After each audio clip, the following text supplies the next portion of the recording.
Hey there, friends.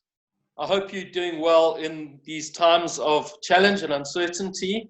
As I've been thinking about you all, I thought I would share a passage that I've been mulling on the last couple of days. I mentioned it in my preach on Sunday, but it's a passage from the Old Testament, from 2 Kings. And I think in there we have some helpful prayer tips from the prophet Elisha.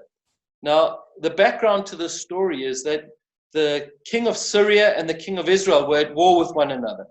And every time the king of Syria tried to trap the Israelites, God would tell Elisha what he was about to do. He would warn the Israelites, and they would avoid being taken out by the Syrians. So the king of Syria got wise to this, and he sent his henchmen over to Dothan, pretty cool name for a town, which is where Elisha was. And I'm going to pick up the story in 2 Kings chapter 6 from verse 14. So he sent their horses and chariots and a great army, and they came by night and surrounded the city. When the servant of the man of God, that's Elisha's servant, rose early in the morning and went out, behold, horses and chariots was all around the city. And the servant said, "Alas, my master, what shall we do?" Elisha said, "Do not be afraid, for those who are with us are more than those who are with them." Then Elisha prayed and said, "O Lord, please open his eyes that he may see." So the Lord opened the eyes of the young man, and he saw. And behold, the mountain was full of horses and chariots of fire all around Elisha. And when the Syrians came down against him, Elisha prayed to the Lord and said, "Please strike this people with blindness." So he struck them with blindness in accordance with the prayer of Elisha. And Elisha said to them, "This is not the way, and this is not the city. Follow me, and I will bring you to the man whom you seek." And he led them to Samaria. What then happens is he kind of leads them off. He presents them to the king of Israel, and their eyes are opened, and they realize, wow, we're in a bit of trouble. And they find themselves at the mercy of the king of Israel.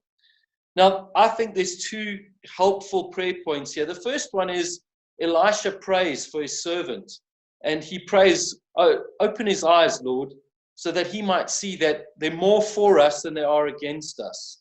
And as we're in these uncertain times, in these challenging times, friends, I want to encourage us to be prayerful, and particularly praying that we as Christ followers would be bold and courageous and full of faith, that we too would see that they're more for us than they are against us, that we would have courage in our hearts. The second thing he prays is that the enemy would be blind. And God does this, and this once terrifying army is kind of led off by the nose and presented to the enemy. Now, as I think of our enemy, this virus that is attacking the world, as it were, let's pray that this virus would be rendered toothless. This feared thing would be rendered toothless. And perhaps that will happen through our current action of isolation. But let's ask God for mercy on our nation, on the nations of the world, that this virus would be overcome and quickly. We're at his mercy. We're on his mercy, and let's pray in that line.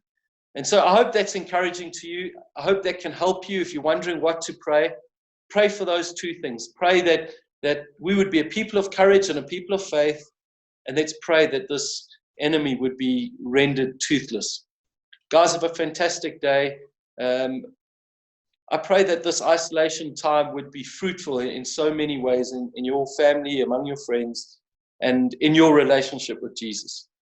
Love you guys. Cheers.